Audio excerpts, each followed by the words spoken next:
this sport has helped me so much in my life. I think my jaw is broken, by the way, so yeah. Let's go! It's definitely broke. I'm a little fucked up, but will you take care of me forever and ever? There is a particular kind of silence that exists only at the very top of the heavyweight division. It is not the silence of an empty room, but the heavy, suffocating quiet that follows a collision so powerful it seems to freeze an entire stadium. For 5 rounds, the world watched a social media disruptor attempt to outmaneuver a mountain. But in the 6th round, the mountain struck back. When Anthony Joshua's right hand finally landed, it was more than just a punch, it was a brutal reality check. As the referee's count echoed through the arena, the confidence that once built an empire faded, replaced by an urgent medical situation. My mom wanted me not to fight Anthony Joshua. I should have listened to my mom. My dad pushed me to this now. I'm alone in the hospital, got to eat liquid now. Anthony Joshua be ready for a rim. The image of Jake Paul lying face down on the canvas is already etched into boxing history. However, what followed in the minutes after the knockout is what truly shook the boxing community. While the crowd celebrated Joshua's victory, a very different scene unfolded in Paul's corner. There was no talk of moral victories or brave efforts.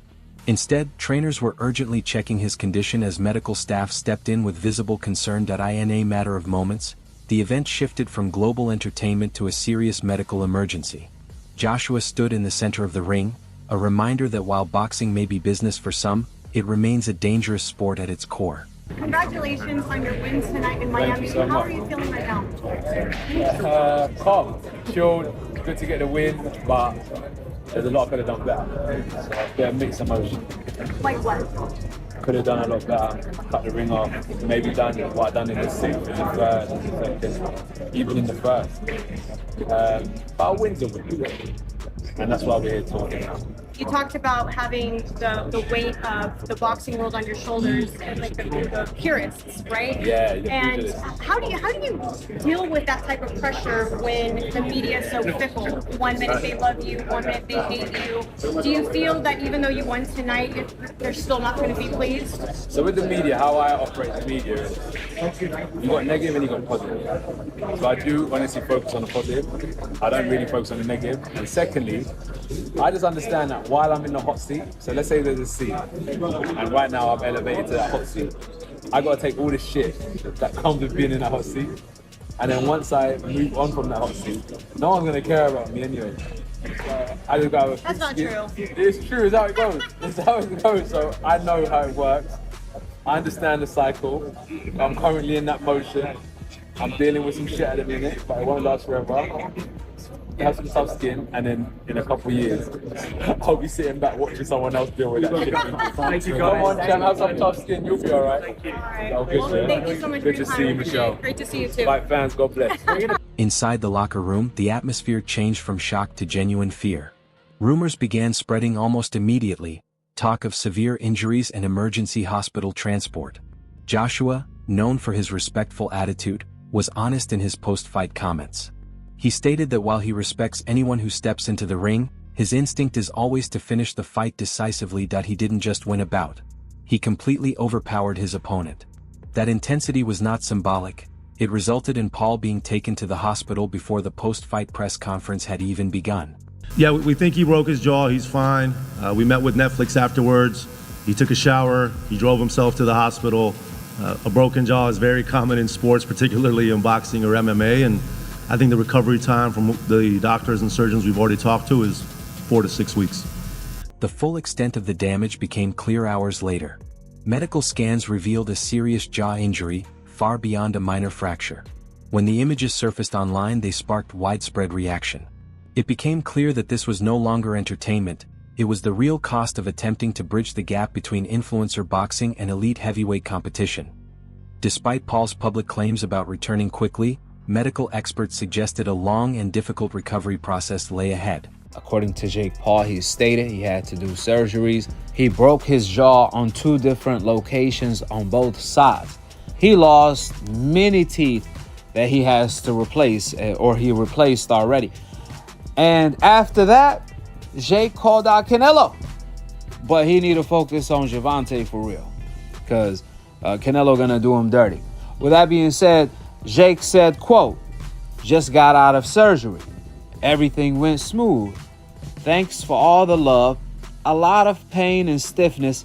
Gotta eat liquid for 7 days, even on Christmas. So, to the amazing team of Miami University Hospital, everyone was so gracious and caring. Double broken jaw. Give me Canelo in 10 days. Jaw broken, heart and balls intact.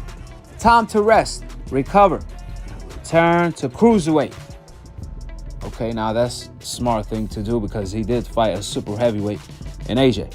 But I don't think it's going to be any sweeter at cruiserweight, but we'll see. Within the Paul camp, reactions were predictably defensive. Logan Paul stepped in as the supportive older brother, praising Jake's toughness and determination. However, in professional boxing, determination alone is not enough. Skill, experience, and durability decide outcomes. The influencer boxing wave, once seen as unstoppable, finally met a level it could not overcome. Many critics believe this result was inevitable when a promotional star was matched against a proven world-class heavyweight. I tried my best. Jake done well while it lasted, but if you remember what I said in the interview with Cameron is, fighting's not just physical, it's psychological. And when you understand the psychological warfare, I did say to you is that, Jake, what's gonna happen? I'm gonna see a time when I'm gonna take your soul and you're either gonna give up or you're gonna get knocked out. And unless you have that instinct, you just will never be a good fighter. So I wish that I could have knocked him out at the start. But as we saw tonight, Jake has spirit. He has some heart. He tried his best. And I take my hat off to him because, number one, a lot of fighters haven't got in the ring with me and Jake did. And secondly, even when he got knocked down, he kept on trying to get up. And I take my hat off to him. So America, I think you have someone who could potentially, if he still has the heart for it, come back again, dust the dirt off his shoulder and come again and maybe sell out this center sometime in 2026. Maybe against a Gervonta Davis, a Ryan Garcia, who knows? Adding more fuel to the aftermath was the response from Tyson Fury. Rather than praising Joshua's dominant performance, Fury chose to downplay the win, claiming he would have ended the fight even faster. Jake lost because of the size difference, not because of the skill difference. AJ was hanging on that neck, pushing him down.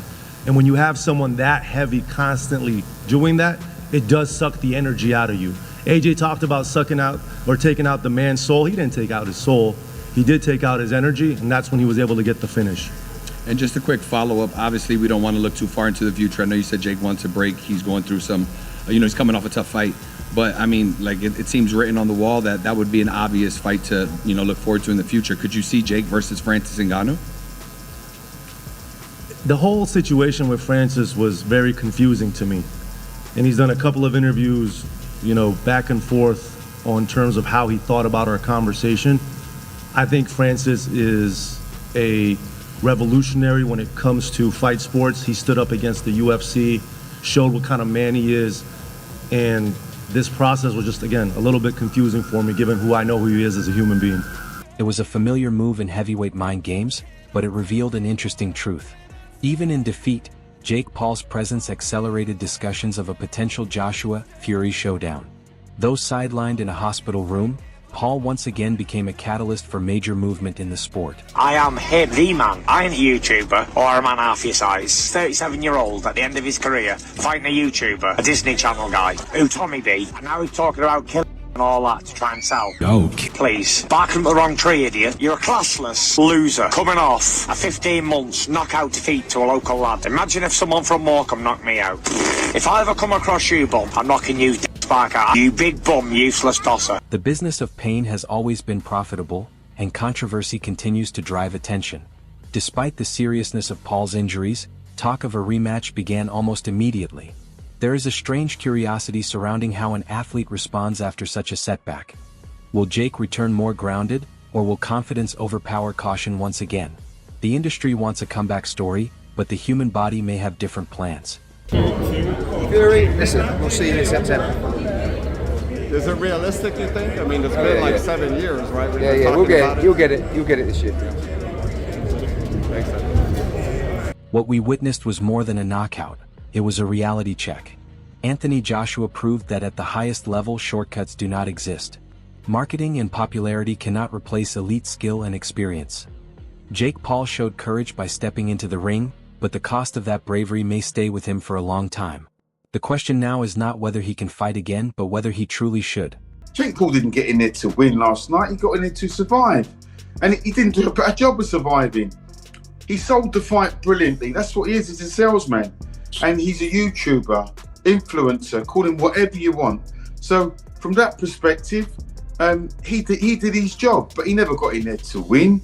He just got in there to get beat up. I'm glad Anthony Joshua done a number on him. This is why boxers are boxers, YouTubers, whatever they want to call themselves, influencers. You know, they should stay in their lane and fight people that they're supposed to fight on their level. This guy was never on Anthony Joshua's level, and Joshua did what he needed to do, did what he had to do for the sake of boxing, and blow this guy out and just knock him out. What about the fact that Jake was able to land on him clean a couple of times? What did you make of that?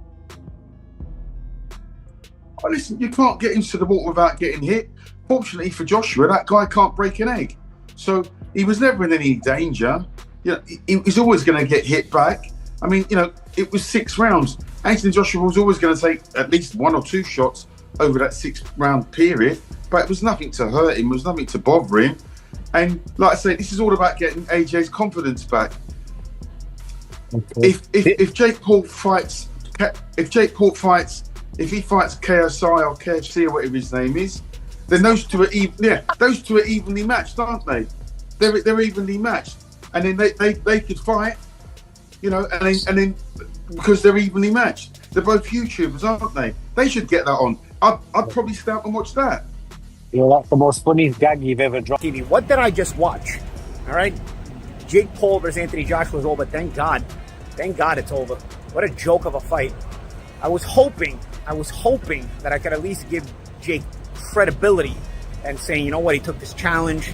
You know, even if it's for a lot of money, he still had the guts to walk to the ring and all this stuff. So I was hoping, you know, you're gonna get knocked out anyway, dude. Like, I was hoping I could say, you know what, because he earned the respect of boxing fans by going out on his shield. Guy just ran for his life. I just watched Jake Paul run for his life for like 5-6 rounds. Literally just run for. He was doing football jukes. You guys watched that fight? Ring was big. I made a freaking point about that ring being big, and he used it to his advantage in terms of survival in every way he could. I mean, this guy literally never tried to win a second of the fight. He was trying to throw a home run punch every once in a while. Then notice every time he got in the clinch, he just went down. Like he just hugged Anthony Joshua, and then like would go down, and the referee would call it a slip and give him a break, and like he would just kill time that way. Then he was completely angling off. He was completely blading his shoulder off completely to the point where he's so bladed off that he can't even punch. He was just trying to make himself as small of a target as possible. And Anthony Joshua, people are gonna say, oh, why didn't Anthony Joshua catch up to him? Because Anthony Joshua never had fast feet to begin with, and Anthony Joshua honestly should have probably cut off the ring a little bit better. That's my one critique of Joshua. He probably could have cut off the ring a little bit better. Joshua's always never really had the best feet, but in terms of cutting off the ring, could have at least done that. But honestly, what do you want the guy to do? I mean, this guy ran for his life in a 22 by 22 foot ring. That ring was huge. I can't believe what I just watched, guys. I'm seriously, like, dude, that's it. This was AJ's chance. Could have went out on his shield and his chance to say, yeah, get the respect of the boxing community. This was the one that could have got him the respect of the boxing community. This was the one. He came out with all this rap crap and doing the Hulkamania crap and all that other stuff and all that stuff. You know, and I'm thinking to myself, is he that calm, or is he literally just setting up his own demise? I mean, I don't know. AJ came out to the ring really serious, which would you expect? And then, I mean, he never fought. Jake never fought. Like, he never fought the whole fight. As everything settles, we are left with a powerful contrast.